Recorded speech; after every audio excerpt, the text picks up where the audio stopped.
Hi everybody, I'm Lydia, and today we're going to be talking about interior, exterior, and boundary. Okay, here are the table of contents. But jump right in and talk about the definition of interior. Let S be a subset of Rn. We say that X in Rn is an interior point of S if there exists an R greater than 0 such that the ball centered at X with radius R lies entirely in X. The interior of S, denoted by int S, is defined to be the collection of all interior points of S. Great. Let's have an example to show what I mean. Okay, here's banana. Wait, no, you're not banana. You're sausage. Sorry. Here's sausage, and I'm asked the question: does sausage live inside the kitchen or not? Well, if I could make a ball around sausage with sausage as its center, this ball ends up entirely in the kitchen, then we can say yes, the sausage is in the kitchen. Great, here is the definition of exterior. It's the same thing as interior, just that we have the ball lives inside the complement of S. Okay, now here's the example, which is same, but now sausage is outside kitchen. Here we have the definition of boundary. So this is almost the same as the previous definitions we had, but we just have the condition for every R greater than 0, the ball intersects both S and the complement of S. Why do we have the condition for every R greater than 0? Well, it's because if we have even just one R, such that the ball intersects only S or only the complement of S, we actually just end up with X being either an interior point or an exterior point. Here's an example. Here's a cat, a picture of a cat. Well, if you're a layman, you would say that, yeah, this cat is in the basket, but now you've learned the definition of the boundary, you will say that actually the cat is on the boundary of the basket, because no matter what sort of circle or sphere you take around the cat, you intersect with the outside of the basket, right? So a cat is actually on the boundary of the basket. Great. Now let's look at the definition of closure. The closure of a set S is the int S union with boundary of S. Great. Now we've talked about all the definitions. Let's move on to properties of interior, exterior, boundary. We have this theorem that talks about the properties of interior, and I want you to take note of the first statement, which is interior of S is a subset of S. Okay, got it? Remember? Great. The second one, here's another theorem. I want you to take note of the second statement. S is closed if and only if the closure of S is itself. Okay, remember? Remember? Okay, great. Move on. Here's the relationship between interior, exterior, and boundary of a set. I want you to look at the first and the fourth statement. The exterior of S is actually just the interior of the complement of S. And for the fourth statement, we have this statement, right? I could give you a visual representation of what this theorem means. Now, imagine if you have a painting of a cat, okay? Inside, the coloring of the cat, we call it the interior. And the line art, we call it the boundary. The background, we call it the exterior. If we smash all these components together, we get back the entire painting, right? Which is somewhat what the fourth statement is trying to say. Okay, here is a nice theorem that we want to prove, okay, because it's quite interesting, I think, proof. Okay, so this is a TFA statement. I will talk about the loop that we create, which is 1 implies 2, 2 implies 3, and then back to 3 implies 1. We have a loop. Okay? Okay, let's talk about the first part. 1 implies 2. Let 1 be true, then X lives inside the closure, right?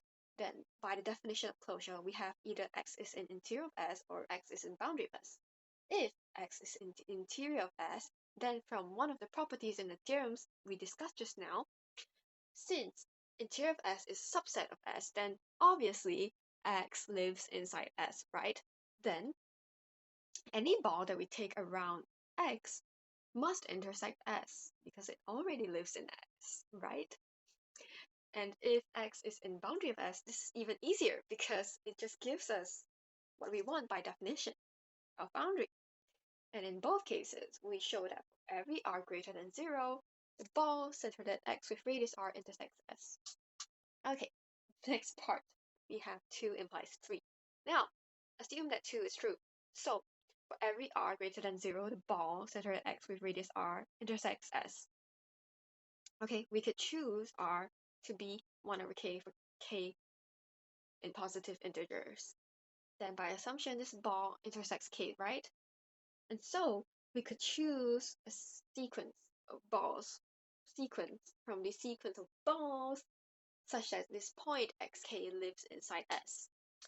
Then, since xk already lives in the ball, this statement, this inequality here must hold because distance between these 2 points must be less than r, which we picked as 1 over k. But if we take the limit, okay, if we take the limit, and then by squeeze theorem, we find that the limit of the distance between xk and x actually is 0. So this means that xk converges to x. This satisfies our goal of finding a sequence of points xk and s such that xk converges to x. Great. Now 3 to 1. Assume that 3 is true, which means the convergence part. Now we could choose epsilon to be r. Then every r greater than 0, we have big K in positive integers such that for all small k equal to k, this thing holds, right? This means, what does this mean? This means that actually xk just lives in the ball, right? But from our assumption earlier, xk already lives in S, so obviously this ball now is not a subset of S complement. So from one of the properties of the theorem earlier, we have, oops, low battery, we have x is not in the exterior of S.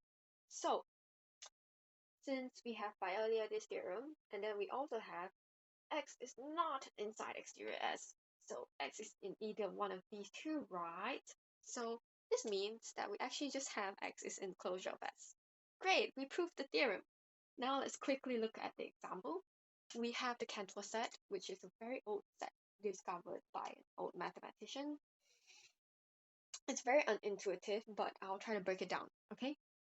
We looked at its construction, so basically we have a closed interval 0, 1, and then we slice it, and then we remove this part, so we take the union of these two closed intervals to get the first interval, okay, I1.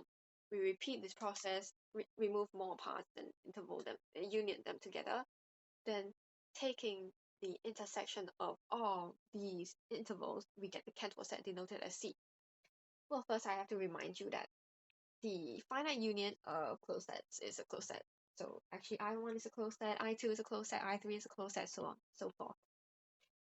Here's a visualization of the Cantor set, and as you can see, as we move long into the intervals, these gaps grow larger and larger, right, and more, right? So we could imagine no matter what point we take inside here, we must intersect points outside outside C, which are the points that we move, right? The gap that we moved. Well, this is like a small spoiler of the question ahead. So now we have the question: how do we find interior, exterior, and boundary of the C? Well, recall that the arbitrary intersections of closed set is closed, and then all the intervals we had just now were closed, right? So actually, this just means that C is a closed set. So this means that C is the union of in C and boundary C. So just now we kind of have this intuition that maybe boundary of C is actually just C itself, because no matter what point on C we take, we should intersect with the points in the gap that we removed, right? So we have this intuition that maybe boundary C is C. So this means that in C could be just empty, and then XD is just C minus R, right? Wait, R minus C, sorry. And in this proof, we prove that actually, you know what? Our intuition is true. This interior, in fact, is empty. We could do this with a proof by contradiction. This proof is a bit challenging, okay? But actually, the entire intuition is that no matter what points, alright, no matter what interval we take, okay, this is the best case scenario, right?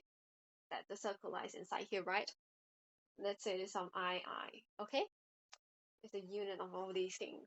But we have that from the I plus 1 onwards, there must be stuff that we remove, right?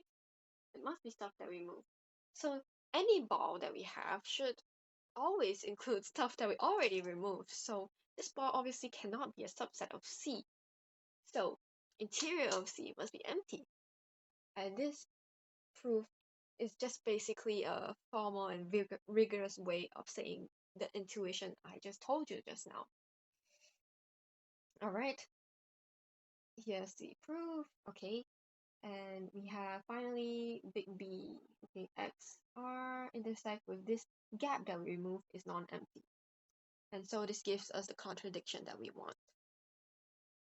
So basically, our intuition just now was correct, and without this concept of interior, exterior, and boundary, it would be very, very difficult for us to tell what is inside C, what is not inside C, and what is outside of C. So this just shows us how we could use these concepts to apply in solving problems in math, or like visualizing what sets in math could look like. And that's all for my presentation. Thank you for watching, and here are the references. Thank you. Bye bye.